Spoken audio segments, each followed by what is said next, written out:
Buenas tardes, ¿cómo están? Bienvenidos a un nuevo tiempo de encuentro con la palabra del Señor.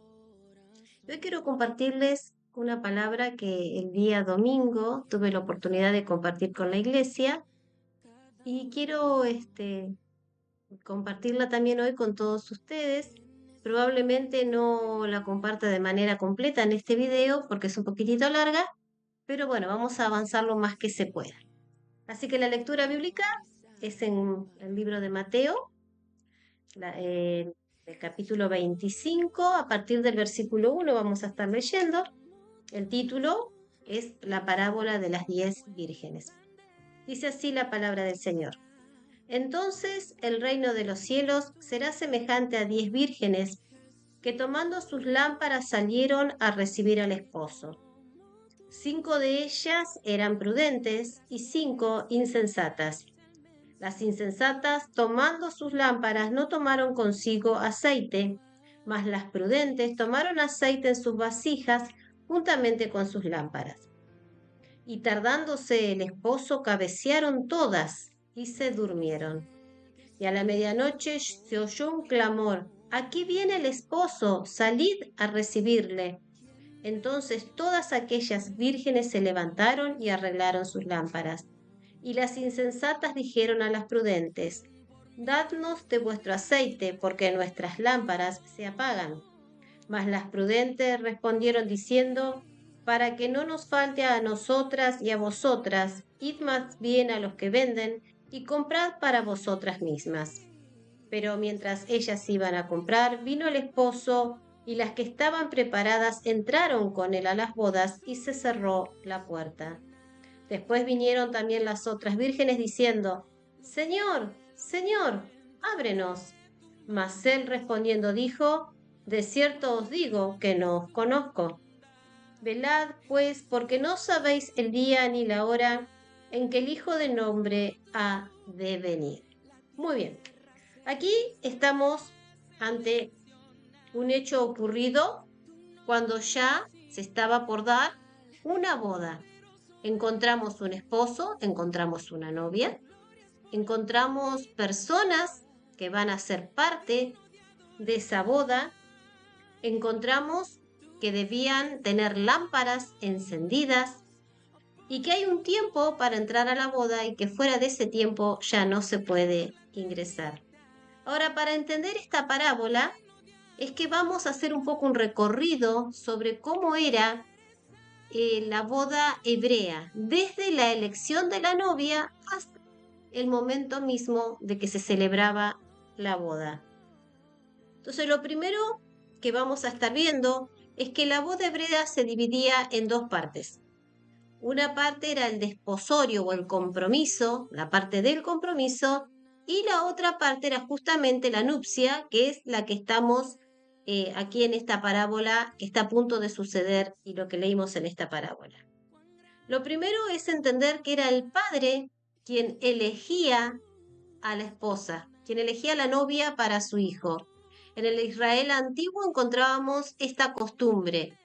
Si recordamos en Abraham, que él manda a su siervo a buscar esposa para Isaac. Luego, más adelante, se tomó por costumbre que fuera el propio varón el que eligiera a su novia.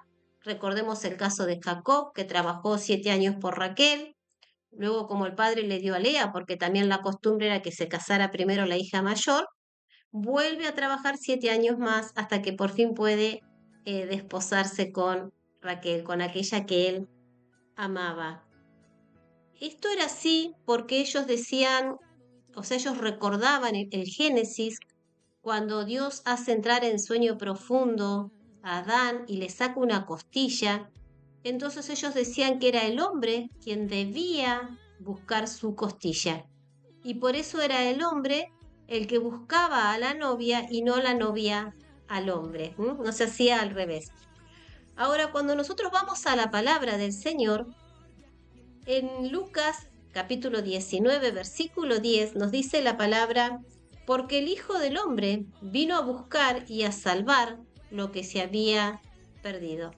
Acá encontramos lo primero, ¿no? Lo que se asemeja el varón buscaba su costilla perdida, el Hijo del Hombre vino a buscar lo que se había perdido.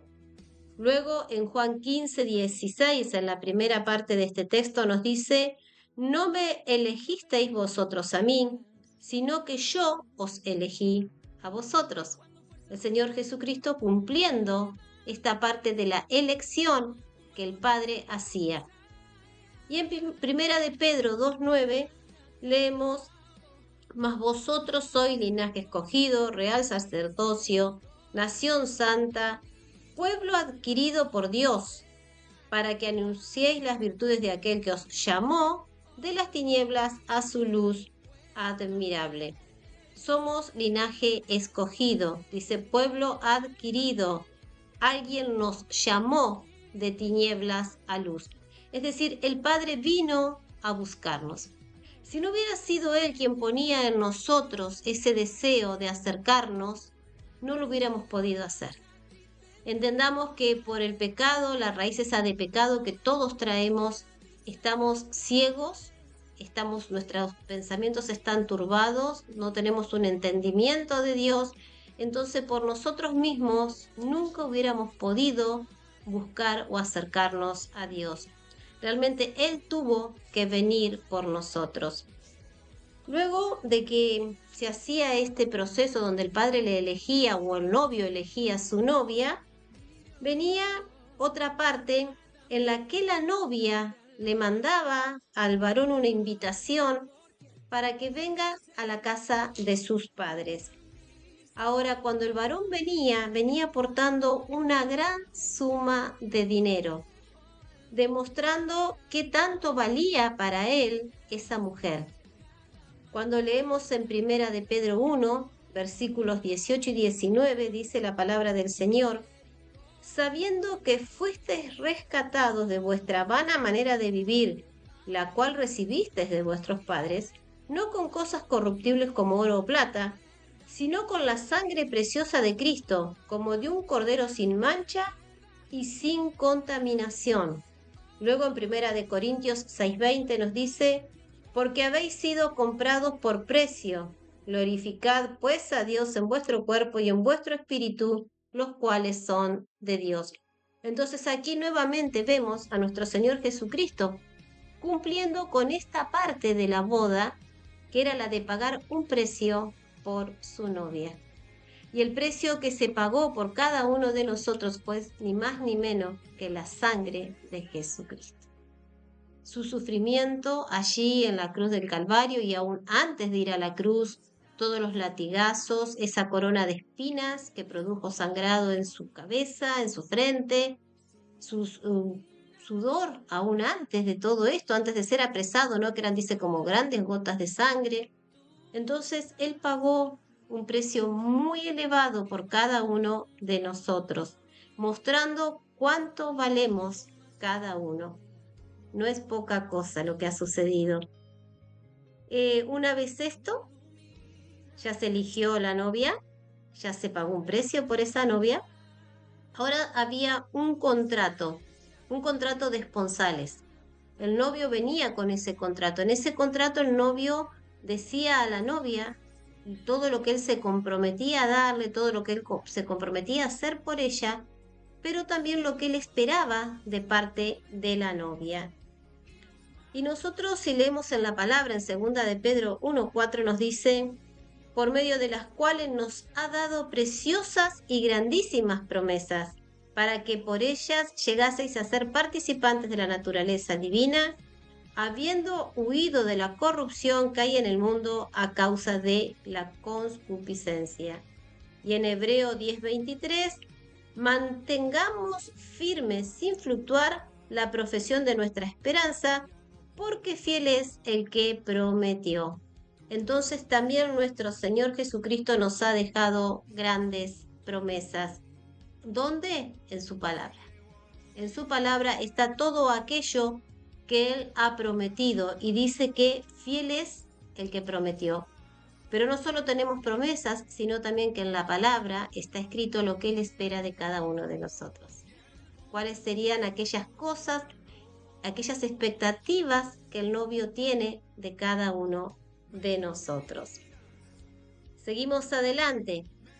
Un detalle: cuando el novio llegaba a la casa de la novia, si ella, al tocar la puerta, era ella la que abría, quería decir que ella estaba conforme con ese varón y que estaba dispuesta a tomar ese compromiso con ese varón para luego convertirse en su esposa. Y en Apocalipsis 3:20 leemos: He aquí, yo estoy a la puerta y llamo. Si alguno oye mi voz y abre la puerta, entraré a él y cenaré con él y él conmigo. O sea, que nuestro Señor también está golpeando a nuestra puerta de manera constante, esperando a que le respondamos, esperando a que cuando Él nos llama y nos dice, bueno, quiero hablar en este momento, quiero tener un tiempo de diálogo con vos, que podamos dejar todas las demás cosas para ir y pasar ese tiempo en su presencia. Quizás a veces el lugar en el que nos encontramos no se presta para que nos vayamos y nos arrodillemos o nos sentemos con nuestros ojos cerrados, pero sabemos que en nuestra mente podemos hablar con Él y que Él nos escucha. Y si hay mucho barullo a nuestro alrededor, estamos en un lugar de trabajo, podemos apartar e ir al baño. Yo le decía el otro día a los hermanos, ¿no? A nadie le llama la atención que alguien vaya al baño en horario de trabajo, así que y allí podemos tener ese tiempo de diálogo cuando el Señor nos manda. Simplemente decirle a través de esa actitud: Señor, acá estoy. Mi puerta sigue abierta, mi compromiso contigo sigue firme, no me arrepentí, no me vuelvo atrás, sigo adelante. Darle esa confirmación a nuestro Señor. Ahora, cuando ya todo esto se hizo, había un segundo contrato, que era el pacto de matrimonio. Y una vez que el novio firmaba este pacto, había amigos del novio que eran quienes lo llevaban a la novia. La novia lo leía, si estaba de acuerdo lo firmaba, y nadie obligaba a la novia a que lo firmara. Ella lo hacía por voluntad propia. Este documento ya ligaba a la pareja al matrimonio. O sea que ante los ojos del pueblo ellos ya eran esposos. Ya no se podía disolver, una vez que se firmaba este documento, ya no se podía disolver esa relación, a menos que el novio pagara, o la novia, un monto de dinero muy elevado. Se pagaba una especie de multa si alguna de las dos partes quería romper con este contrato que ya se había firmado. Ahora nos dice la palabra del Señor, en la palabra del Señor es el contrato que nosotros tenemos de esa relación. Y dice en Romanos 10:10, porque con el corazón se cree para justicia, pero con la boca se confiesa para salvación. Nosotros tenemos que conocer la palabra, porque es la única forma de que estemos aceptando el contrato, que estemos aceptando lo que el Señor Jesucristo nos ha prometido y lo que el Señor Jesucristo nos está demandando. Tenemos que conocer la palabra. La palabra es ese contrato que cuando lo conocemos y confesamos que lo creemos, sellamos el contrato, ¿sí? Una vez hecho esto, el novio venía a la casa de la novia y ambos bebían de una misma copa de plata. La plata en la palabra del Señor significa redención, significa que se pagó un precio por alguien, ¿sí? Y toda esta negociación que se hacía, todas estas charlas, todo esto siempre se hacía sentados en la mesa y con una comida de por medio. Ellos tenían esa costumbre. Ahora en Lucas 22:20 la palabra del Señor nos dice: de igual manera, después que hubo cenado, sentado en la mesa, tomó la copa diciendo: esta copa es el nuevo pacto en mi sangre que por vosotros se derrama. Imagínense los discípulos sentados a la mesa en esa cena. No se habla de que en otra cena el Señor haya hecho esto. Solo lo hizo en esa última cena. Es el único lugar que tenemos registrado en la palabra. En la última cena, Él tomó esa copa de plata, bebió y compartió con sus discípulos, sellando el pacto. Ellos entendían muy bien lo que esto significaba. Se estaba sellando un pacto. y que dice que ese nuevo pacto era en su sangre, que el precio que él iba a pagar iba a ser con su propia sangre. Ellos estaban pero totalmente seguros de lo que estaba pasando en ese momento. El Mateo 26-29 dice: y os digo que desde ahora no beberé más de este fruto de la vid, hasta el día que lo beba de nuevo con vosotros en el reino de mi Padre. Esa segunda copa que se bebía luego, cuando ya era la boda, se bebía una segunda copa. Para nosotros todavía no ha llegado el tiempo. Todavía esa boda no ha llegado, así que esa segunda copa aún no la hemos bebido. Solo en la Santa Cena bebemos la copa recordando lo que Él hizo en esa última cena y el significado que eso tenía para nuestras vidas. Y vamos a leer un puntito más en esta noche, el resto lo vamos a dejar para un próximo video para que no se haga tan largo. Y dice que también el novio entregaba a la novia un regalo que ella llevaba siempre con ella como señal de que ella ya estaba comprometida en casamiento con un varón para que ningún otro se le ocurriera venir y elegirla o nada, ¿no? Ya sabía el pueblo que esa mujer estaba comprometida con un varón. En Efesios 1, 13 y 14 nos dice la palabra: en él también vosotros, habiendo oído la palabra de verdad, el evangelio de vuestra salvación, y habiendo creído en él, fuisteis sellados con el Espíritu Santo de la promesa, que es las arras de nuestra herencia, hasta la redención de la posesión adquirida, para alabanza de su gloria. En este momento estamos comprometidos con nuestro Señor Jesucristo a la espera de que Él regrese. ¿Y qué nos ha dado como regalo, como señal, como sello? Dice las arras del Espíritu.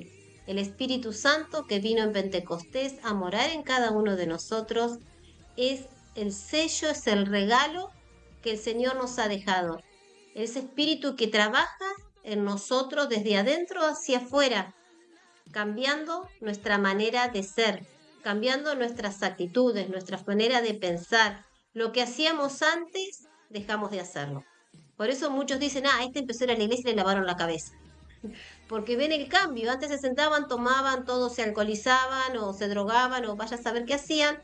Y de pronto, cuando llega a la iglesia, viene el Espíritu Santo a morar en su corazón y le empieza a traer convicción de lo que a Dios no le agrada, de lo que no está bien, de lo que no es correcto, y empieza a cambiar las actitudes. Entonces para el de afuera es que le lavaron la cabeza, pero en realidad es la obra del Espíritu Santo en el interior que muestra que ya no pertenecemos más al Dios de este mundo, que ahora pertenecemos a un Dios vivo, a un Dios real, y muestra ese cambio de vida en nosotros. Así que hoy quiero compartirles hasta acá, para que ustedes vayan viendo cómo es que nuestro Señor Jesucristo, cuando vino a prepararse una novia. Cada proceso que se daba dentro del pueblo hebreo, desde que se elegía la novia hasta la boda, hasta aquí hemos visto que el Señor Jesús lo ha ido cumpliendo, paso por paso. Él vino a prepararse una novia. Vamos a seguir en un próximo video hablando, quedan algunas cosas más que se hacían y vamos a seguir hablando y también vamos a volver a nuestra parábola donde ya estamos en el momento mismo de la boda. Así que el Señor les bendiga. Pueden buscar los textos, por eso les dije exactamente dónde estaban, pueden leerlos y que esta palabra vaya trabajando en sus corazones para que le puedan ir dando importancia a la obra que el Señor Jesucristo hizo por cada uno de nosotros, porque Él prometió que volvería y Él va a volver. Si hasta aquí ya viene cumpliendo, también va a cumplir la parte donde Él dijo que volvería por nosotros. Señor les bendiga, que tengan todos una excelente semana y hasta un nuevo tiempo de encuentro con la palabra del Señor.